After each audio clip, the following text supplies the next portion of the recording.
Saeed Abedini has been imprisoned in Iran for his faith. And he is now suffering once again. He's suffering physical and psychological damage at the hands of his jailers. Recently, it's gotten worse than it has been. And joining us right now is Naghmeh Abedini, the wife of Pastor Saeed Abedini, and Matthew Clark, her attorney. Welcome to both of you. Thank you. Thanks for having us. Well, it's my pleasure. I wish I didn't have to, and I wish this wasn't an issue. Please tell us, Naghmeh, what has happened? What's made this situation urgent? Well, it'll be 2 years this summer that he's been in the Iranian prison, and since March of last year, so it's been a year. There's been physicians saying Saeed needs to be treated for internal injuries that occurred because of beatings in the prison, and he has yet to be treated. He's been taken to the hospital, and recently he was taken again, but not treated, and chained and shackled, and really dealt with really harshly, and being forced to go back to the prison without being treated. And this is something we've seen over the last year. He's been taken but never treated, and we're hoping that we will get him treated better yet, get him home back to the U.S. How, Matthew, do you get this information? In other words, taken to the hospital but not given the right information, not given the right treatment or any treatment, and then one report I has, says that he was then unexpectedly tackled to the ground by his prison guards at the hospital, shackled, and told he had to go back. How do you know this? Have you spoken to the pastor, or is there a third party that's letting you know all these things? Well, the past 48 hours has been quite tumultuous for Pastor Saeed. We have contacts in Iran, as well as he has family members who are still in Iran, who are able to pass along some information. And over the past 48 hours, as Naghmeh was just saying, he had been taken to a hospital, and then abruptly was chained. His visitors, those family members who had been in contact with, were forced to leave.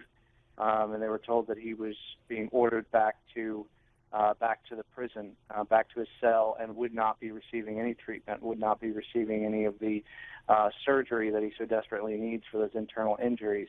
And so we kind of went to the horn and went out and started telling people. People got on Facebook, Twitter, and began to pray about his situation. And then we can report, as of this morning, the prison officials actually told a family member of his that all of that whole ordeal had been a, quote, mistake.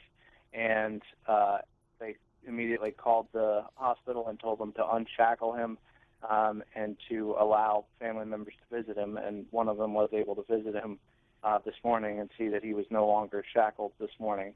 Unfortunately, he still hasn't received the medical treatment. So in all of this, he still hasn't received the medical treatment he needs. But over the past 24 hours, we've kind of seen a back and forth, as there's obviously a lot of turmoil going on behind the scenes in Iran, and it's important that we keep the public pressure on Iran to really help his situation, because when the pressure is there, his situation gets better. Well, and that's wonderful to hear, the little bit of good news, but it doesn't change the whole dynamic or scenario that he doesn't belong there, and his only crime is being a Christian. And you talk about public pressure, and social media and shows like these are wonderful, but certainly we have a president of the United States who is in negotiations with Iran, has signed an agreement with Iran, who, we're looking for Iran to live up to that agreement. And what bygones are bygones. What's past can't be changed, because I thought, and I talked to Naghmeh about it at the time,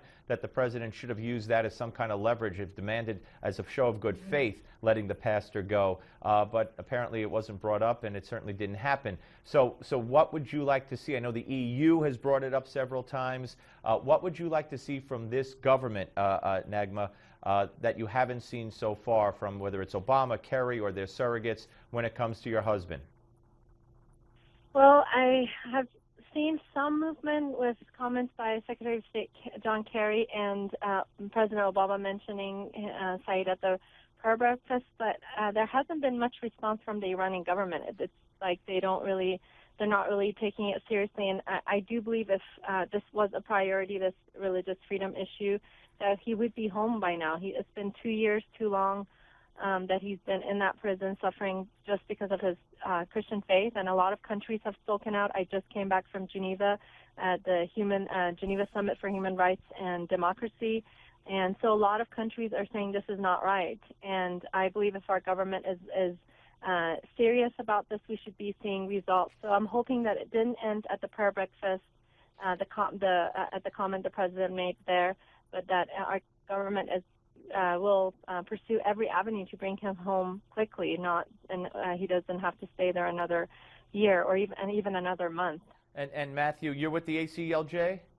Yes, sir. Okay. Well, so I know that they've called on President Rouhani, and of course, you know, this unfortunate myth that he's this great moderate. I believe it's a myth. Many people do, but your organization, your great organization, who has been representing the pastor and his family through this so wonderfully, has called upon Rouhani to prove that he's a moderate, and by using his influence to let the pastor go. That's exactly right. And just coming up here in a few days, March 21st, is the Iranian New Year. And in a lot of situations, the Iranian New Year is an opportunity, and has been in the past, for the Iranians to release some prisoners of conscience, which they have done in the past. And it really is an opportunity for President Rouhani, if he is serious about being seen as a moderate, as an instrument of change in Iran on the world stage, to release Pastor Saeed, given this opportunity. It would really help him clear the air, so to speak, and show that if he really is a moderate, this is his opportunity to do so.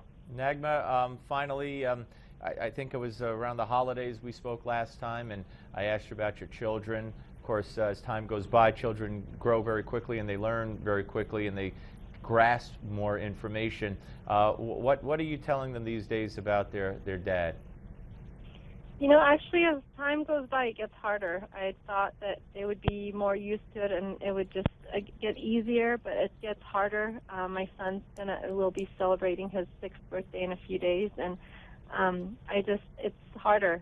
The cries, the wanting daddy home has been more, and they've been going through a lot more emotional trauma.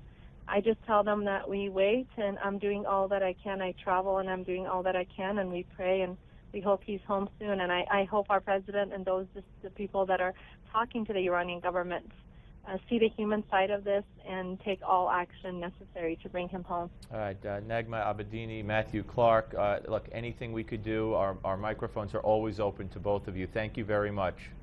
Thank you. All right, take care. Thank you so much for covering.